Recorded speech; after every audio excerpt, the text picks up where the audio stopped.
Welcome to Legal Lens Zimbabwe. If you've ever wondered how international rules and treaties make their way into our Zimbabwean laws, today's your lucky day.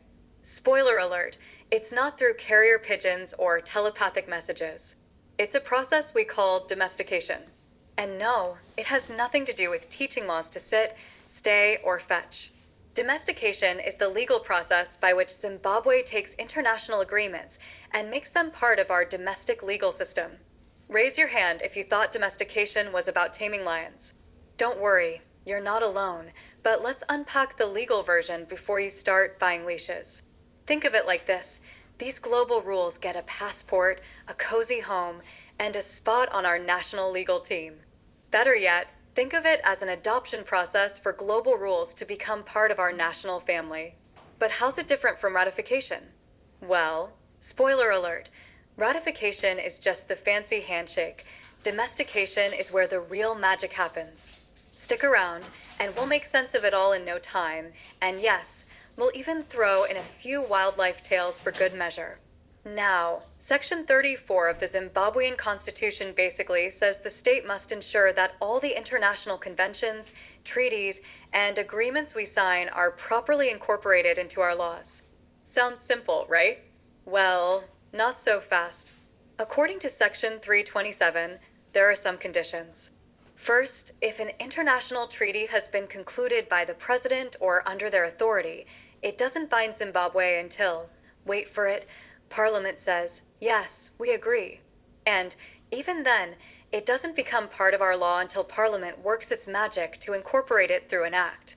So, a treaty can be ratified, which is like giving it a fancy handshake, but domestication is rolling out the red carpet and letting it move in.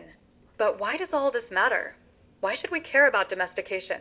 Let me paint you a picture. Through the process of domestication, Zimbabwe has embraced wildlife conservation with both arms open wide. Take the Ramsar sites, for instance, places like Lake Chivero, the Iwlp in Harare, and the world-famous Victoria Falls. These sites are globally recognized for their ecological importance, and domestication helps ensure they're protected by law. And let's talk about our endangered friends, the black rhino, mountain gorilla, and African forest elephant, to name a few. And here's a feel-good story for you, the peregrine falcon. Once endangered in 1970, it's now thriving thanks to dedicated conservation efforts. It's a reminder that with the right legal frameworks, endangered species can recover. Thanks to domesticated international wildlife policies like the Parks and Wildlife Act and statutory instruments like Regulation 362 of 1990, we've put systems in place to regulate hunting and fishing. Section 17 of the Act makes it crystal clear, no permits, no hunting. Section 28? The same goes for fishing. It's all about balance and sustainable practices. Domestication isn't just about saving animals, though that's a big part.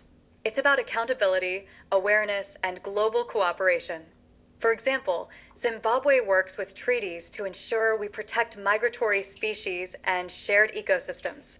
International law gives us the frameworks, and domestication makes sure they're enforceable right here at home.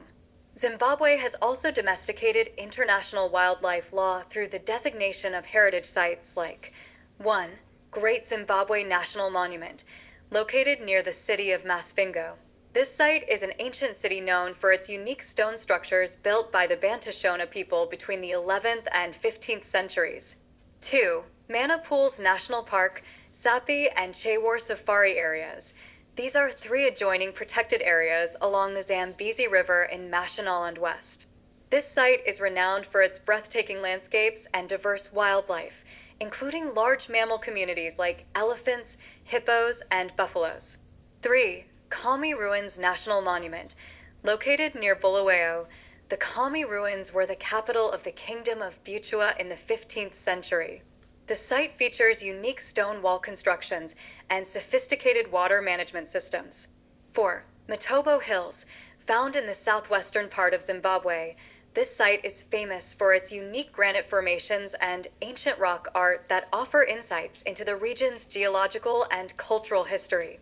5. Mosio Etunya/Victoria Falls. This transnational site, shared with Zambia, is one of the world's most spectacular waterfalls. It also serves as a unique habitat for diverse plant and animal life. So, what's the takeaway?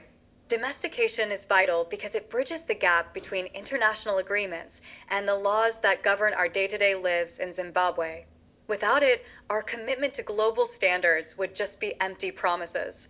But with it, we're protecting wildlife, conserving heritage sites, and making sure Zimbabwe contributes to a sustainable future.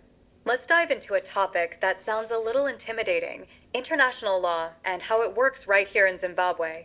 But don't worry, we're unpacking it step by step. Think of it like a map that connects global norms with local laws. Now, here in Zimbabwe, Section 326 of our Constitution gives international law a special passport into our legal system.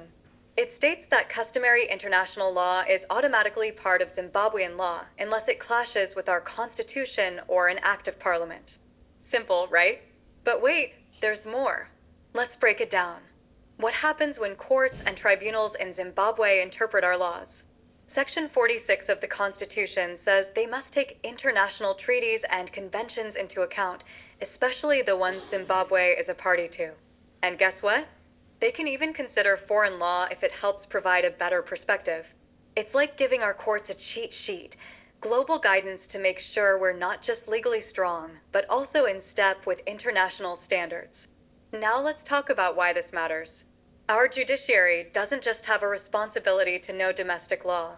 Section 165 says they must also stay sharp on international law. It's like keeping one eye on the local road and the other on the global highway. Take the environment, for example. The International Court of Justice's Gabsakovo-Najamaro's project case highlights the importance of sustainable development. It's a principle that Zimbabwe can't ignore as we shape policies affecting wildlife, wetlands, and national parks. And Zimbabwe isn't alone in facing these challenges. Consider the Lapsat project case in Kenya. The court there emphasized that environmental protection isn't just important, it's urgent. And guess what? Kenya's constitution directly recognizes environmental protection. Here in Zimbabwe, the principles of sustainability and conservation also resonate deeply, and international law helps reinforce those ideals. International law also strengthens Zimbabwe's role on the global stage. By aligning with treaties, we collaborate with other nations to address issues like climate change, human rights, and trade. It's all about making sure Zimbabwe stays in tune with the rhythm of the world. So, what's the big takeaway? International law isn't just about politics or diplomacy. It's about how Zimbabwe integrates global standards into our daily lives, from environmental protections to human rights. Our Constitution ensures that we don't just follow the rules, but lead with purpose. And that's why we need to stay engaged. Because whether it's in the courtroom, the parliament, or the bush, international law plays a vital role in shaping Zimbabwe's future. Thanks for tuning into Legal Lens Zimbabwe. Stay informed, support conservation efforts, and let's all do our part. Because whether it's a black rhino or a treaty, everything needs a home. Remember to like, share, and subscribe for more insights into the laws that matter. Until next time, stay legally informed and globally connected.